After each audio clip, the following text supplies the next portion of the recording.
The unfavorable conditions and the presence of several formidable enemies, with Kekkei Genkai, caused significant losses for Kakashi's side. Eventually, Kakashi, using a combination of the Mind Transfer Jutsu and Shadow Imitation Jutsu, managed to locate Zabuza in the thick mist. As Kakashi was about to finish Zabuza with his lightning blade, Haku once again shielded Zabuza, reenacting the scene from years ago. This time, Zabuza, without hesitation, swung his sword. Haku, looking at his wound while regenerating, felt a profound bond with Zabuza. The blatant disrespect Kabuto showed towards the dead deeply angered Kakashi, determined to end their suffering. Kakashi swiftly defeated Zabuza, preventing him from enduring further humiliation from the Edo Tensei, and sealed him away. This is definitely an unmissable episode in Naruto Shippuden. Numerous Kage-level fighters make their appearances one after another. In the desert, the bandaged, perverted-looking ninja is revealed to be Mu, the second Tsuchi Kage who taught Inoki Dust Relief. Following Kabuto's instruction, Mu summons 3 more coffin. The weakest among these 3 is still a Kage-level fighter. They are Raza, Gaara's father, the nearly invincible third Raikage, and the second Mizukage, Gengetsu, who once used Steaming Danger Tyranny to take down Mu. Not only does Gaara face a formidable challenge, but Darui also encounters legendary figures. Among them are Shikamaru's mentor Asuma, Niji's father Hizashi, and Akatsuki's immortal monster Kakuzu. The most surprising are the Kinkaku and Ginkaku brothers, who were once known as the twin lights of the Hidden Cloud Village. Even the Raikage would feel apprehensive around them. These two not only possess multiple tools of the Sage of Six Paths, but both also the only two who, after being swallowed by the Nine Tails, managed to survive by eating its flesh and gaining its chakra. Meanwhile, Black Zetsu uses his ability to merge with plants and the earth to search for the feudal lord, Daimyo. Facing a swarm of enemies, Darui unleashes lightning release. Black Panther, electrocuting many white Zetsu. Asuma and Dan confront Choza, while Hizashi battles his brother Hayashi. Deep in enemy territory, Kankuro is intercepted by Chio, Hanzo, and others. The Kinkaku and Ginkaku brothers remain vigilant, immediately noticing the lightning character on Darui's shoulder. They promptly use the six-path ninja tools, the 7-star sword, and the golden canopy rope. Soon, Atsui on Darui's team speaks his catchphrase, triggering his sealing into the Crimson Gourd. Samui is also taken hostage by Ginkaku. In a critical moment, as Kinkaku attacks Darui, Darui seizes the opportunity to slice off Kinkaku's arm and uses Storm Release to attack Ginkaku. However, Ginkaku uses this chance to strike Darui with the golden canopy rope, causing him to utter his catchphrase, which the Crimson Gourd records. The situation becomes dire. As Darui is about to be absorbed into the Crimson Gourd, he apologizes repeatedly. The surge in his apologies changes his catchphrase to sorry, allowing him to avoid being absorbed. Darui then grabs the 7-star sword and the Crimson Gourd, quickly dealing with Ginkaku. Enraged by his brother's capture, Kinkaku transforms into his tailed beast form. Faced with this inhuman and terrifying power, Darui was also powerless and could only hide away. Ultimately, the tailed beast form of Kinkaku is subdued by the combined efforts of the Ino Shikacho trio, who trap him in the amber purifying pot. Kankuro's group was incapacitated by Hanzo's salamander, using poison gas. At the critical moment, Mifune arrived just in time to block the scythe aimed at Kankuro. Initially, Hanzo looked down on Mifune, believing that, as a neutral samurai, associating with ninjas was a betrayal of his faith. Meanwhile, Kimimaro, under Kabuto's control, was preparing to join the battle. Chio revealed that the salamander's poison needed 5 minutes to refill, forcing Hanzo to hide it. As a samurai, Mifune's sword speed was incredibly fast, giving his opponents no time to form hand seals, making ninjutsu ineffective against him. When Mifune was young, he had faced Hanzo in his prime, and was defeated in a single move. However, Mifune's determination to protect his comrades, and his unyielding spirit, moved Hanzo at that time. Instead of killing Mifune, Hanzo gave him an antidote, and told him that a person is like a sword. A person's end is not marked by death, but by losing their faith. Yet, in his later years, Hanzo lost his original ideal. He became focused only on surviving, losing his ambition to conquer the world. Surrounded by countless bodyguards, he became the opposite of what he once preached. In the present, the flashback ends, and Mifune slashes the salamander's forehead, breaking free. The two clashed once more, but this time, Mifune emerged victorious. Hanzo, having lost his faith, was like a dull blade. Finally realizing his mistakes, Hanzo tore off his clothes, cut open his poison sac, freeing himself from Kabuto's control, and was subsequently sealed. On the seaside battlefield, even though Ginkaku had already been sealed, the situation was still dire. Kakuzu, not particularly esteemed in this fight, was quickly bound by 2 gatekeeper ninjas from Konoha. Meanwhile, Tenten, having found the Sage of Six Paths Bashozen, easily destroyed one of Kakuzu's heart. The Ino Shikacho trio was assigned to confront the reanimated Asuma. Unexpectedly, they were blown apart by a substitution log covered with explosive tags. Ultimately, with encouragement from their teacher and comrades, Choji finally transformed his kindness into strength, emerging like a butterfly from a cocoon. No longer longer needing to take pills, Choji sprouted blue wing and entered his butterfly mode. His power surged dramatically, making him the rightful 16th head of the Akimichi clan. At this point, Asuma was no match for them. With Shikamaru and Ino's support, Choji launched the final attack,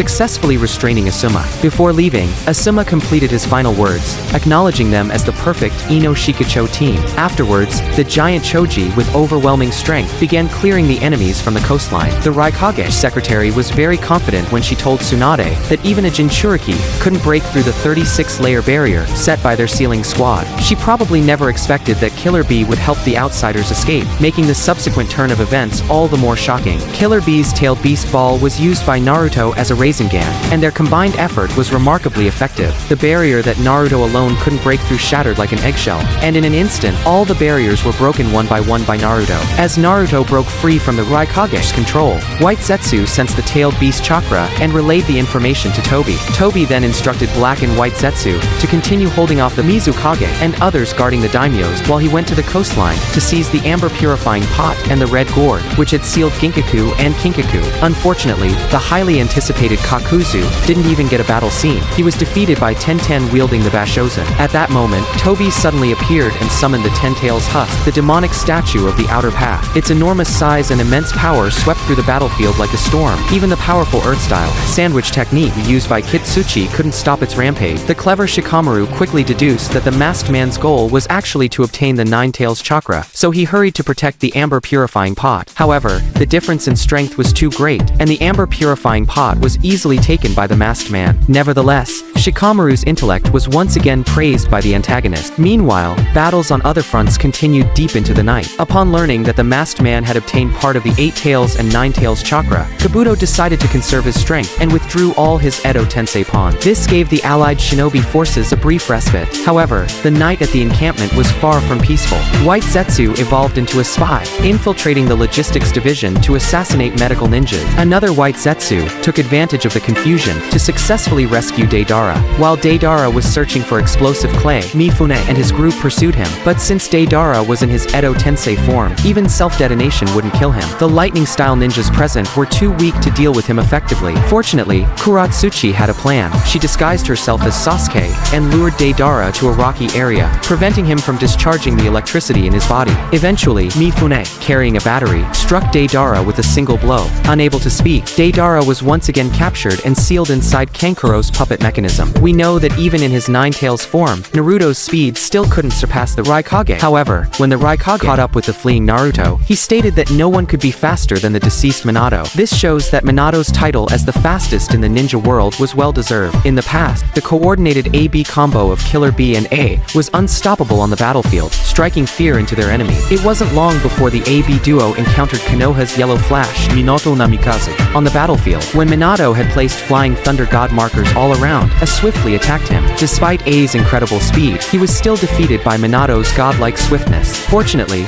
Killer Bee used the 8 Tails power to block Minato's attack. At that moment, Konoha signaled a retreat. Before leaving, Minato praised Killer Bee, noting that he had something very precious and strong in his heart. Although this battle ended without a decisive victor, it highlighted the evenly matched strength of the AB combo and Minato. However, after the death of the third Raikage, a chain, he didn't want to see his loved ones die, and lost faith in Killer Bee's strength. Consequently, he imprisoned Killer Bee in the Valley of Clouds and Lightning. Now, Killer Bee wants to prove to his brother that they are still the strongest duo. The two began competing in the lightning-released Lariat. This time, Killer Bee's strength surpassed A's, sending him flying. The previous 8 Tails Jinchuriki once said that it was crucial for Killer Bee to find a strong mental anchor, as this was the most important and precious thing for a Jinchuriki. Killer Bee's mental anchor is his brother's trust. Therefore, in the end, A chose to believe in Killer Bee. Even so, he was still a bit worried, and launched a full-scale attack on Naruto to test him. Naruto managed to evade using the body flicker technique, ultimately gaining the Raikage's approval. With this, Naruto was finally able to head to the main battlefield openly.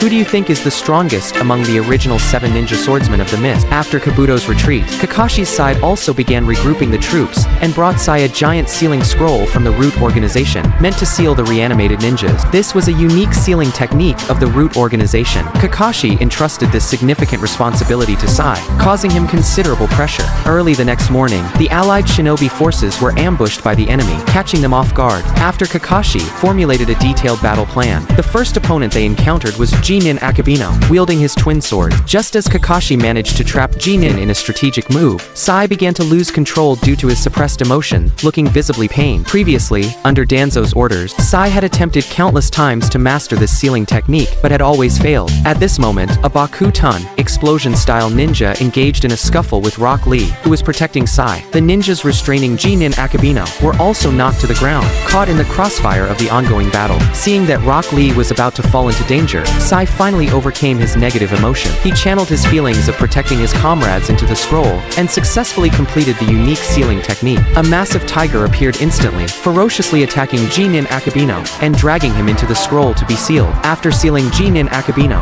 Fuguki Suikazan, and Kushimaru Koriarare using the same method, the allied shinobi forces then encountered Pakura, a former hero of the Sand Village known for her scorch release. Pakura had died in a disgraceful manner. At that time, it was a critical moment in the battle between the Sand Village and the Stone Village. The Sand Village leadership, eager to reach a peace agreement with the Mist Village, betrayed and handed over Pakura, who had killed many Mist ninjas even after her death. The Sand Village's leaders falsely claimed that she had died in battle against the Stone Village, which left Pakura with a deep hatred for the village's leadership and the Mist ninjas. She believed that the bloody history could not be easily erased. Although her devoted student Maki tried to persuade her with kind words to change her ways, Pakura, driven by revenge, was unmoved. As a member of the logistics team, Maki was no match for the powerful scorch release of Pakura. She incinerated the surrounding forest within 100 meters, leaving them with no chance to escape. At this crucial moment, Explosion Release Ninja joined the battle. In the final moment, still caring for her student, Pakura chose to believe in the future Maki spoke of, and shielded her from the Explosion Release Ninja's attack. In doing so, she lost her consciousness completely, as Kabuto fully stripped her of her will. Then on Kakashi's side, he faced Koriarare Kushimaru with the long sword Nuabari, and Jinpachi Munashi with the blast sword Shibuki. These two were twisted individuals who took pleasure in killing, never caring about their comrades' safety. Due to the immortality granted by the reanimation jutsu, Kakashi's Sharingan was incapacitated by a surprise attack, rendering it temporarily unusable. However, the arrival of Guy brought an unparalleled sense of reassurance to Kakashi. Having long been accustomed to bearing all burdens alone since the death of Obito, Kakashi learned to trust in his comrade's strength only after working with Guy on mission. Together, they easily dealt with Koriarare and Jinpachi, who posed no threat to them anymore. They only needed the sealing team to arrive, and these two super sadists would be promptly taken away. The battle with Thunder Sword's Ringo Aim Yuri was fierce, but it couldn't resist the temptation of the charm of handsome men. Ultimately, he was lured by Omoi to a swamp and buried alive. Despite this, she still left the Thunder Sword's Kiba to Omoi. On the other side, Obito has begun leading the reanimated Jinchuriki to the battlefield. Gaara initially launched an assault with Sand Burial, only to be blocked by Raza's Gold Dust. Anoki's Dust Release was also countered by the Dust Release of Mu. Meanwhile, Nagato and Itachi, who were old and infirm, encountered Naruto and Killer Bee on their journey. Seeing Naruto now, Nagato, as his former senior, expressed great satisfaction. Itachi inquired about Sasuke's well-being, but both he and Nagato are currently under Kabuto's control. Itachi was left with no choice but to engage Naruto in combat, asking questions along the way. Naruto informed Itachi that Sasuke had joined the Akatsuki and learned the truth about the massacre of their clan, as well as the failure of his own plan. Thus, he entrusted Sasuke to Naruto once again, choosing to believe in his comrade. However, they still had to fight. The strength of Nagato and Itachi was unmatched by Naruto and Killer Bee at this moment. Fortunately, Nagato and Itachi were holding back, so Naruto and Killer Bee were able to engage in a back-and-forth battle under their guidance. At this moment, under Kabuto's control, Itachi activated his Mangekyo Sharingan. Strangely, the Amaterasu did not manifest. Instead, from Naruto's mouth emerged the most powerful genjutsu, the Kodo Amatsukami. This was originally Itachi's last resort to stop Sasuke's revenge against Konoha, but it ended up being used inadvertently on Itachi himself, freeing him from Kabuto's control. After breaking free from control, Itachi turned the tables and hit Nagato with an Amaterasu. Kabuto, who was far away, was furious with Itachi, but then, after thinking it over, he became extremely pleased. With the 8 Tails, 9 Tails, and Kodo Amatsukami now before him, Kabuto believed that defeating even Obito was within his grasp. After repelling Itachi's Amaterasu with the Shinra Tensei, Nagato fell completely under under Kabuto's control. Meanwhile, Killer Bee, in his tailed beast mode, prepared to unleash the lariat, only to have Nagato absorb his chakra. In an instant, Nagato regained his youth by 20 years. Using his summoning beast, he captured Naruto,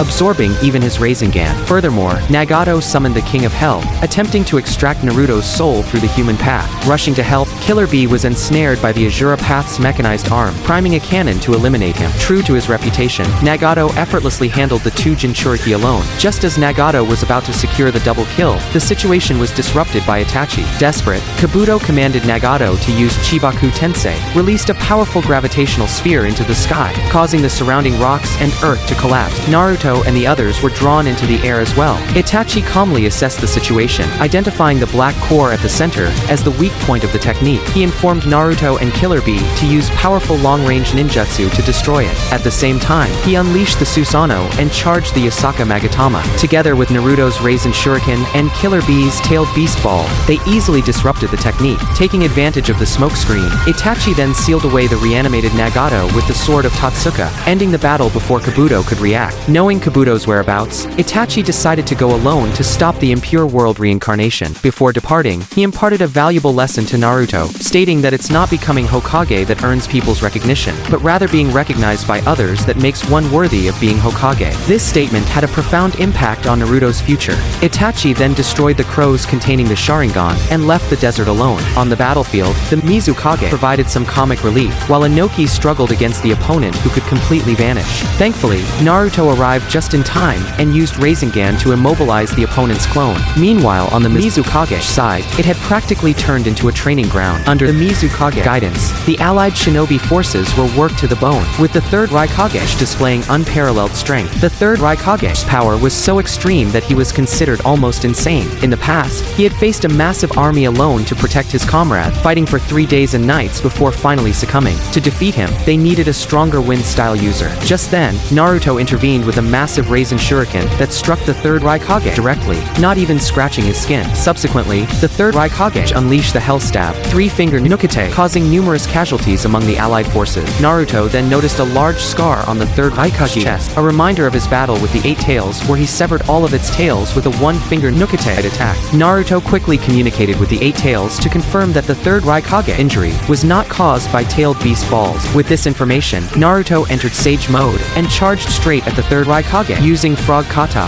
he successfully altered the trajectory of the third Raikage's most powerful attack, redirecting it back towards the Raikage himself. This tactic, using the opponent's strength against them, was something only Naruto could come up with, effectively neutralizing the third Raikage's strongest defense. In Naruto, there are only two ninjas who can use the transparent escape technique, Totan. One is the self-taught pervy sage Jiraiya, and the other is Gecko Hayate, who possesses the transparent escape Kekkei Genkai.